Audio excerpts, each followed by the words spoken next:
नारियों का भला होगा, दरिद्र नारायण का भला होगा, क्योंकि आपके घर में तो वो व्यर्थ है, क्योंकि आप पूरे परिवार में कितने लोग हैं? बोले मैं, मेरी पत्नी, मेरी बेटी और मेरा भाई। भगवान कहने लगे इसका मतलब 3.5 लोग हैं कुल टोटल। द्वारिका के खजाने में अगर आप इसे जमा कर दीजिए लोगों का भला होगा। लेकिन महाराज सत्यराजित इस बात के लिए राजी नहीं हुए और वापस चले गए। प्रभु ने कहा कोई बात नहीं। संयोग देखिए ऐसा हुआ, एक दिन सत्यराजित के भाई प्रसेन उस मणि को पहन करके धारण करके और जंगल में गए। चमकती हुई मणि,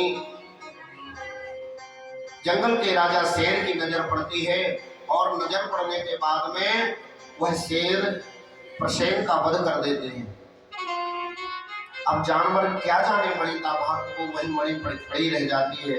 वृक्षराज जाम्बवंत जी जब वहां से निकलते हैं, मणि को देख करके अपनी बेटी का खिलौना समझ करके लेके जाते हैं। बेटी जो है तो खिलौने से यानी मणि से खेलती है।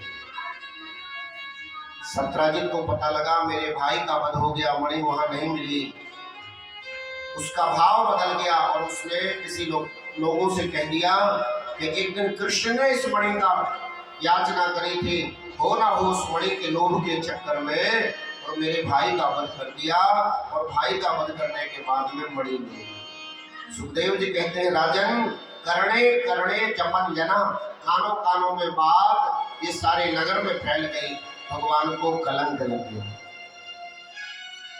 सुखदेव जी कहते हैं भादों की चौथ का चंद्रमा देख लिया था लगता है। भाद्रपद की चौथ होती है ना, उस दिन अगर चंद्रमा देख लिया जाए तो बड़े बुजुर्ग कहते हैं कलंक लग जाता है।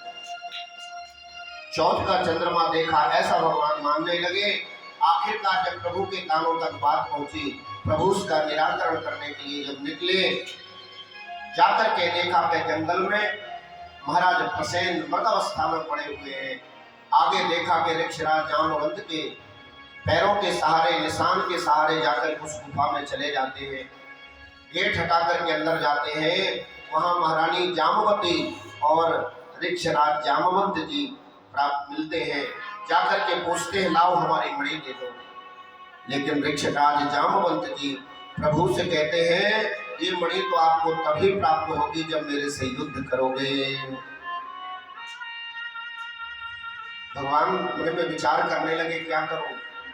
आखिरकार एक दिन नहीं, 2 दिन नहीं, पूरे 15 दिन तक जाम्बवंत जी के साथ युद्ध चला। ये वही जाम्बवंत जी हैं जो रामावतार में प्रभु के का सहयोग जिन्होंने किया था। लंका पर विजय प्राप्त करने के बाद में प्रभु श्री राम, किशोरी जानकी जी, भैया लक्ष्मण के साथ, हनुमंत लाल के साथ जब पधारे, सबको कुछ न कुछ पद मेरे प्रभु ने दिया। हनुमंत लाल को तो जब देने की बारी आई, श्री हनुमान जी महाराज, कल मैंने निवेदन किया था, हनुमान जी निरव मानी है, किसी प्रकार का सब कुछ करने के बाद में भी मन में लेस मात्र भी अभिमान नहीं रहता, क्योंकि मेरे प्रभु अतुलित बल के धाम है। अतुलित बल धामम हेम शैलाभति तनुज बल कृशामं ज्ञानि नामाग्रगण्यं सकल गुण निधानम मानराणामधीशं रघुपति प्रिय भक्तम, रघुपति प्रिय भक्तम। भगवान प्रभु श्री राम के परम प्रिय भक्त हैं, लेकिन मन में कभी भी अभिमान। विभीषण को लंका का राजा बना दिया गया, अंगद को किष्किंधा का राजा बना दिया गया, जो जिन्होंने सहयोग किया सबको मेरे प्रभु ने कुछ ना कुछ दिया। हनुमान जी का नंबर आया, मेरे प्रभु दुनिया को तो आपने एक एक पद दिया, लेकिन मुझे तो ये मेरा सौभाग्य कि आपने मुझे 2 पद प्रदान किए। बोलो राधे राधे। पाद माने चरण, इसलिए हमेशा हनुमान जी प्रभु के चरणों में निवास करते हैं। देखिए भगवान श्री राम के जीवन में इतनी सी लेस मात्र भी विषमता कल आप लोग श्रवण कर रहे थे, जिस समय सीता जी अशोक वाटिका में शोक मग्न थी, कुछ सूझ नहीं रहा था, तो हनुमान जी इस शोक को सहन न कर सके और अशोक के वृक्ष पे खड़े खड़े बैठे बैठे और वहीं से राम कथा श्रवण कराने लगे। क्योंकि राम की चर्चा एक ऐसी है, प्रणत कामदम तप्त जीवनम, तपते हुए जीवन को सांत्वना प्रदान करती है हरि की कथा। रामचंद्र गुण वर्णय लागा, सुनतहि सीता कर दुख भागा। जब जीवन से दुख निकल गया मैया सीता के, हनुमान जी आने लगे, तो सीता मैया ने सुत कह करके संबोधन किया। सुत माने, बोलो राधे राधे। सुत माने बेटा, सुत माने पुत्र। उस समय तक प्रभु श्री राम के यहाँ कोई बेटा नहीं हुआ था, इसके बाद लव और कुश हुए। बड़ी ध्यान देने की बात है। दो पुत्र चारों भाइयों को जब हुए, प्रभु श्री राम लीला को संपूर्ण करके जब सुधाम जाने लगे, तो सभी पुत्रों को कहीं ना कहीं का राज्य दिया। लेकिन विचार करें, पिता के राज्य पर सबसे पहला अधिकार किसका होता है? अयोध्या का राजा, अयोध्या का राज्य अभिषेक लव का नहीं, उसका नहीं, किसका किया? श्री हनुमंत लाल का। क्योंकि अगर देखा जाए महारानी सीता पहले ही सुत कह चुकी है, तो ज्येष्ठ पुत्र कौन हुए? हनुमान जी महाराज। इसीलिए अयोध्या का राजा लव और उसको नहीं, अपितु श्री हनुमंत लाल को राज्याभिषेक किया है। आप लोग अयोध्या जी जाएं, दर्शन करें तो जरूर देखें। पूरे वर्ल्ड में एक ऐसा मंदिर है जहां श्री हनुमान जी महाराज स्वर्ण सिंहासन पर विराजमान है, स्वर्ण मुकुट लगा करके, और सेवक के रूप में किसी ने छत्र ले रखा है, किसी ने चमर ले रखा है। पूरा राम दरबार पीछे खड़ा हुआ है। बोलो राधे राधे। हाँ, वो जगह है हनुमानगढ़ी। हनुमानगढ़ी में पवन पुत्र श्री बजरंगबली राजा बन करके, प्रभु के प्रथम पुत्र बन करके विराजमान है। बोलो राधे राधे। अब जब जाम्बवंत जी का नंबर आया, तो जाम्बवंत जी ने निवेदन किया कि प्रभु मुझे चाहिए कुछ नहीं, एक ही अभिलाषा है। क्या? उस रामादल में सबकी इच्छाओं को आपने पूर्ण किया, क्योंकि जाम्बवंत जी के बराबर बलशाली उस रावण दल में कोई नहीं था। थोड़ी बहुत अगर कोई सामना कर सकता था तो वो था रावण। हे प्रभु, रावण को का वध तो आपने कर दिया, मेरे हाथों में थोड़ी खुजली हो रही है, मेरा मन कर रहा है मैं आपसे दो दो हाथ करूं। राम जी कहने लगे, इस जन्म में तो संभव नहीं है, क्योंकि यहाँ मैं मर्यादा पुरुषोत्तम बन करके आया हूँ, मेरी पग पग पर मर्यादा है। स्वामी का सेवक से युद्ध हो, यानी कि मालिक अपने नौकर से झगड़ने लग जाए, ये मर्यादा के, पिता से पुत्र झगड़ने लग जाए, ये मर्यादा के, गुरु से शिष्य झगड़ने लग जाए, ये मर्यादा के, सास से बहू झगड़ने लग जाए, ये भी मर्यादा के विपरीत है। बोलो राधे राधे। हाँ, प्रभु कहने लगे मर्यादा के विपरीत मैं मर्यादा पुरुषोत्तम हूँ। लेकिन सुनो, जो इच्छा करी हो मन माही, प्रभु प्रसाद कछु दुर्लभ। तुम्हारी कामना को द्वापर में जाकर के जब मैं कृष्ण बन करके आऊंगा तब पूर्ण करूंगा। उस दिन से लेकर के आज तक जाम्बवंत जी यही इंतजार कर रहे हैं, मेरे प्रभु श्री राम कब पधारेंगे, मेरी कामना को पूर्ण करेंगे, कब दर्शन देंगे। आज जब पूरे 15 दिन हो गए, ना जाम्बवंत जी हार रहे हैं, ना भगवान श्री कृष्ण हार रहे हैं। 15 दिन के बाद तो जाम्बवंत जी समझ गए, चरणों में गिर गए, प्रभु मैं समझ गया, क्योंकि इस पृथ्वी पर आपके अलावा मेरे से युद्ध करने की सामर्थ्य किसी में नहीं है, आप और कोई नहीं, आप ही मेरे प्रभु श्री राम हैं। लेकिन मैं मानूंगा तब जब बंसी त्याग दोगे, पीतांबरी त्याग दोगे और धनुष बाण ले लोगे, तब मानूंगा। तो स्वामी जी कहते हैं ना, कित मुरली कित चंद्रिका कित गोपियन के साथ। हे गोपाल हे बांके बिहारी, तुलसी मस्तक जब नभे जब धनुष बाण ल्यो हाथ। इसी का नाम है अनन्यता। हम लोग कहते ना वो महाराज बड़ा अनन्य भक्त है। अनन्य भक्त का अनन्य का मतलब है ना अन्य, जिसके जीवन में एक के अलावा हमें और आपको अनन्य नहीं कहा जाता। बोलो राधे राधे। कभी साईं बाबा के भगत बन जाते हैं, कभी राम जी के भगत बन जाते हैं, कभी कृष्ण जी के भगत बन जाते हैं, और जब मौका देखते हैं तो खाटू श्याम के भगत बन जाते हैं। बोलो राधे राधे। सबसे ज्यादा कौन सा देवता चमत्कार कर सकता है, कौन सा भगवान माल दे सकता है, उसके पीछे लगे रहते हैं। इसका नाम आनंद नहीं है। तुलसीदास जी बांके बिहारी का दर्शन करने गए, कहते हैं ये सिर तो तभी झुकेगा कृष्ण के चरणों में नहीं, प्रभु श्री राम के चरणों में ही सिर नवेगा। अगर आपने धनुष बाण ले लिए तो सत्य मानो। भक्त की अभिलाषा को पूर्ण करने के लिए, क्योंकि भगवान तो भक्त वत्सल है, प्रभु को भक्त वत्सल कहा जाता है। तीसरे दिन की कथा में आपने श्रवण किया था, लिखा है सत्यम विधातुम निज भक्त भाषितुम।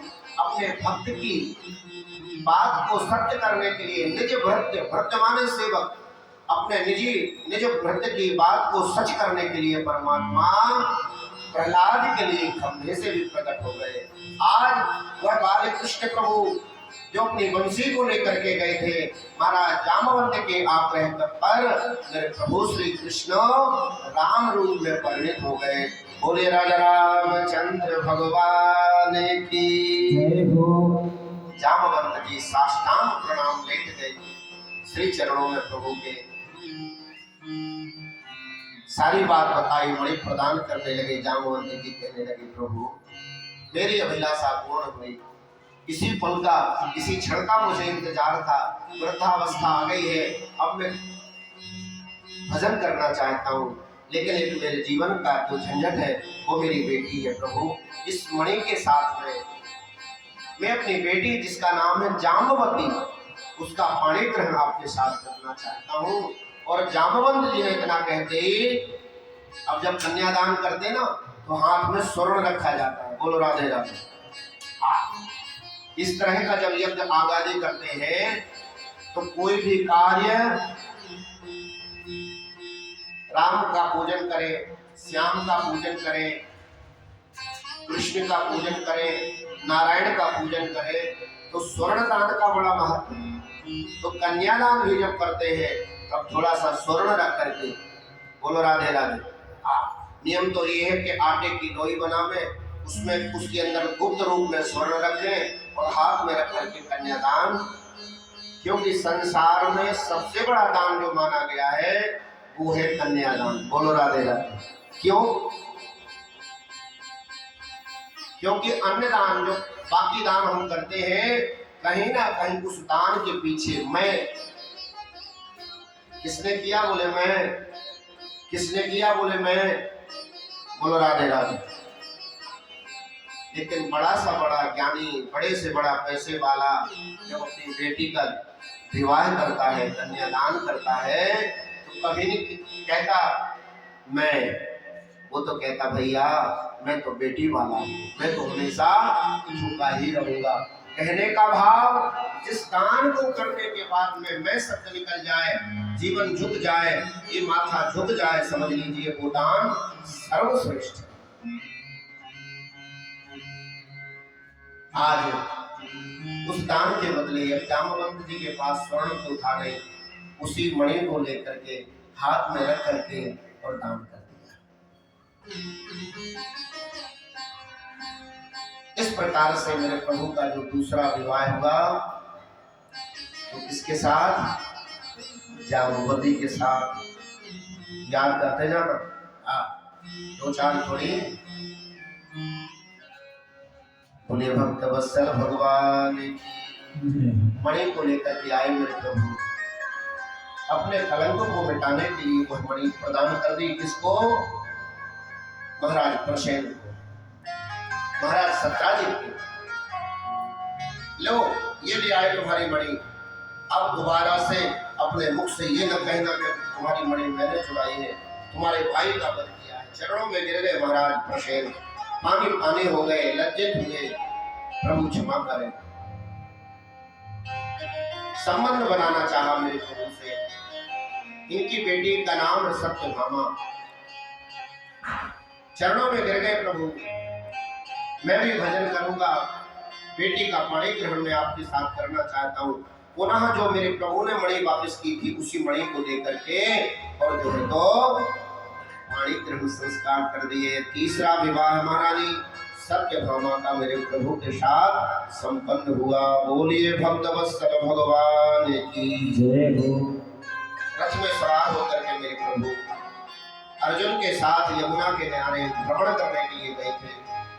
यमुना के किनारे देखा एक कन्या 16 वर्षीय हरि शरणम जप कर रही है। प्रभु तो समझ रहे थे, अर्जुन से कहा जाओ देखो पूछो कौन है ये कन्या। अर्जुन कहे कौन हो, अकेली सुदूर जंगल में क्या कर रही हो। हाथ जोड़ लिए, अहम देवस्य सवितुर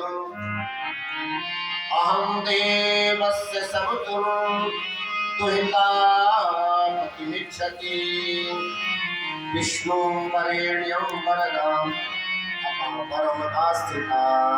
हे अर्जुन जी, अहम देवस्य सवितु, सवितु नाम है, सविता नाम है सूर्य का, मैं सूर्य पुत्री, नाम मेरा है कालिंदी, मुझे लोग यमुना के नाम से भी पुकारते हैं। अरे बेटी तो फिर यहाँ क्या कर रही हो। बोले भजन क्यों। बोलो जो नंद के छोरा है ना, नंद के लाला, पति में गुरु के नमः, मैं उनको पति रूप में वर्णन करना चाहता हूँ। अरे बोले वो तो रथ में बैठे, चलो। अर्जुन ही पंडित जी बन गए और पाणी ग्रहण संस्कार का मंत्र पढ़ दिया और जो है तो चौथा विवाह मैया कालिंदी यानी मैया यमुना के साथ में संपन्न हुआ। बोलिए भक्तवत्सल भगवान की। पांचवा विवाह मेरी मित्रविंदा के साथ हुआ। मेरे प्रभु का छठवां विवाह नागरी जी के साथ हुआ। सातवां विवाह मेरा भगवती भद्रा के साथ मेरे प्रभु का संपन्न हुआ। और आठवां विवाह मदन देश के राजा जिनकी बिटिया का नाम है लक्ष्मणा के साथ में संपन्न हुआ। बोलिए भक्तवत्सल भगवान की जय हो। इस प्रकार से मेरे प्रभु के कितने विवाह हो गए, 8 विवाह। लोग प्रश्न करते हैं, बड़ी समझने की बात है, बड़े ध्यान से सुनना। परमात्मा कौन है और जीव कौन है। ईश्वर वो है, परमात्मा वो है जो प्रकृति को बस में रखता है। प्रकृति क्या है, भगवान गीता में निवेदन करते हैं, भूमि रावो नलो वायु, ये 8 प्रकार की प्रकृतियां हैं। भूमि रावो नलो वायु खम मनो बुद्धिरेव च अहंकारम इति यम्ने भिन्ना प्रकृतियस्तथा। ये 8 प्रकार की प्रकृतियां हैं। भूमि, आपः यानी जल, अनल माने अग्नि, वायु, खम माने आकाश, मन, बुद्धि और अहंकार। इति यम्ने, ये 8 प्रकार की जो प्रकृतियां हैं। प्रकृति का मतलब वर्षा होती है हमें छाते की जरूरत पड़ती है, सूर्य निकलता है हमें छांव की जरूरत होती है, सर्दी होती है हमें गर्म वस्त्रों की जरूरत होती है, गर्मी होती है हमें ठंडेपन की जरूरत होती है। लेकिन जिस परमात्मा को इन सब किसी वस्तु की जरूरत नहीं होती, अपितु तो इन प्रकृतियों को जो अपने मुट्ठी में रखता है उसका नाम है ईश्वर। और जिनकी मुट्ठी में हम रहते हैं, इन प्रकृतियों के बस में हम रहते हैं, इसलिए हमें कहा जाता है अंश यानी जीव। ईश्वर अंश जीव अविनाशी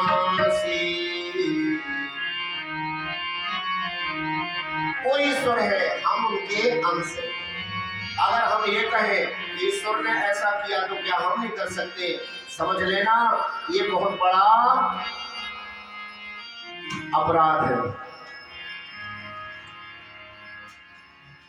छोटा सा बच्चा, नन्हा सा बच्चा पिता की बराबरी करना चाहे तो उस छोटेपन में कर सकता नहीं।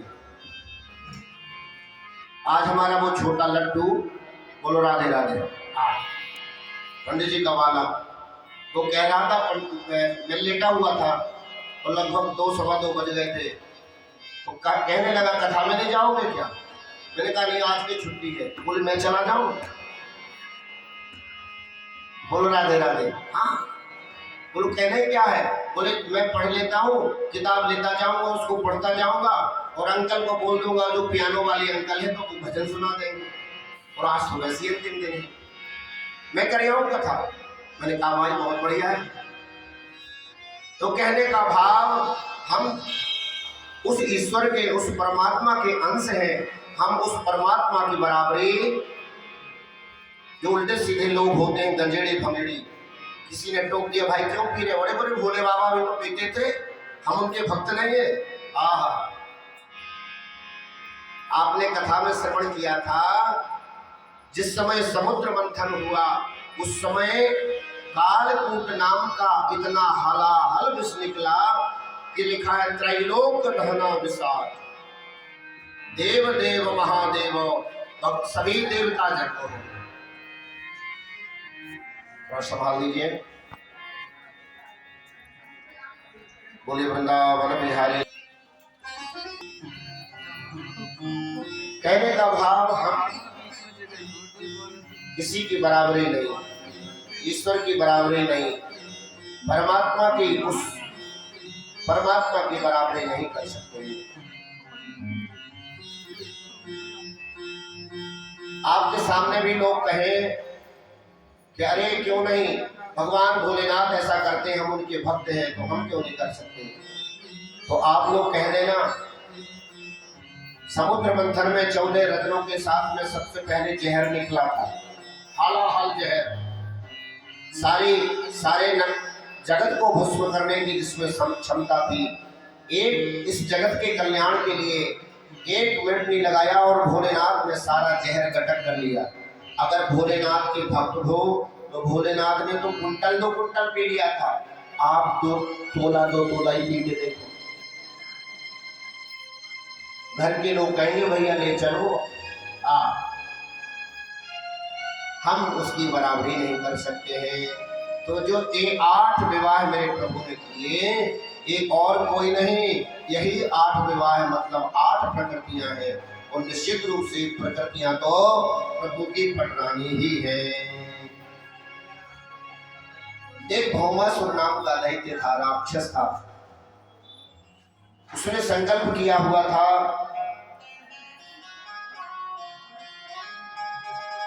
मैं इतनी कन्याओं के साथ में विवाह करूंगा, जब मेरा संकल्प पूरा हो जाएगा। ऐसे करके जिसके ऊपर नजर पड़ जाती है दुष्ट हरण करके लाता, अपने कारागृह में बंदी बना लेता। 16,100 कन्याओं को इकट्ठा कर लिया इसने। एक दिन प्रभु के चरणों में सूचना मिली, प्रभु को किसी ने सूचना दी, कुछ भक्त हैं आपकी, बड़ी भक्ता है, आपको पुकार रही है, प्रभु आपको रक्षा करना चाहिए, क्योंकि मेरे प्रभु तो भूभार उतारने के लिए आए ही हैं, संकल्प करके ही आए हैं, पृथ्वी रूपा गौ माता से कहकर के आए हैं। हे देवी चिंता न करो, मैं पृथ्वी पर अवतार लेकर के आऊंगा और भू का यानी पृथ्वी का भार हरण करूंगा। आज भगवान रथ में सवार होकर के तुरंत जो है तो भौमासुर के कारागृह में पधारे। वहां जाकर के मेरे प्रभु ने उन कन्याओं को मुक्त किया। कन्या जब चलने लगी, जाने लगी, प्रभु के चरणों में वंदन किया, प्रणाम किया और हाथ जोड़ करके निवेदन करने लगी, प्रभु हमें अपनी शरण दे, हे गोपाल हम कहाँ जाएंगी और आपके जैसा हमें कौन और कहाँ मिलेगा। तो आज एक ही मुहूर्त में, एक ही लगन में मेरे प्रभु ने उन 16,000 100 कन्याओं के साथ में और पाणी ग्रहण संस्कार संपन्न किया है। बोलिए भक्त वत्सल भगवान की। टोटल कुल मिलाकर के मेरे प्रभु की जो धर्म पत्नियां हैं वो कितनी हो जाती हैं? 16,100। ये भी समझना है। वेद भगवान, वेद को हम भगवान कहते हैं। वेद में 1 लाख मंत्र है। ध्यान से सुनना। 80,000 जो मंत्र हैं वो है ज्ञान कांड के। 16,000 जो मंत्र हैं वो है उपासना कांड के और 4,000 मंत्र जो है वो है ज्ञान कांड के। 16,000 उपासना कांड के। उपासना का मतलब उप समीपे असनम, यानी प्रभु के समीप रहने का नाम है उपासना। प्रभु के नजदीक रहने का नाम है उपासना। ये 16,000 जो उपासना कांड के मंत्र है, यही मंत्र ये उपासना के लिए, उपासना वाले मंत्र ही प्रभु की पटरानियां बनकर के आए। 100 उपनिषद है, यानी एक वेद और एक वेदांत। वेदांत ही ये 100 उपनिषद ही ये 100 पटरानियां बनकर के मेरे प्रभु की पधारे हैं। बोलिए भक्त वत्सल भगवान की जय हो। तो कहने का भाव 16,000 उपासना कांड के मंत्रों, 100 उपनिषद और 8 प्रकार की प्रकृतियां ही प्रभु के पटरानियां बन करके पधारी है। इस प्रकार से मेरे प्रभु के टोटल जाकर के और 16,108 विवाह। भगवान सुखदेव कहते राजन, बड़ा ही सुंदर भाव वर्णन करते हैं। समय आने पर मेरे प्रभु ने टोटल सानंद मेरे प्रभु निवास करते हैं। 16,108 भवन है मेरे प्रभु के। 16,108 रूपों में प्रभु निवास करते हैं। सब धर्मपत्नियों को, सब पटरानियों को ऐसा लगता है कि प्रभु हमारे घर ही निवास करते हैं, हमारे यहाँ भी ही निवास करते हैं प्रभु। ऐसा सबके मन का भाव क्यों नहीं? प्रभु तो जहाँ स्मरण करो, प्रभु को जहाँ याद करो, प्रभु तो कण कण में समाया हुआ है। तो स्वामी जी कहते हैं हरि व्यापक सर्वत्र समाना, हरि व्यापक सर्वत्र समाना।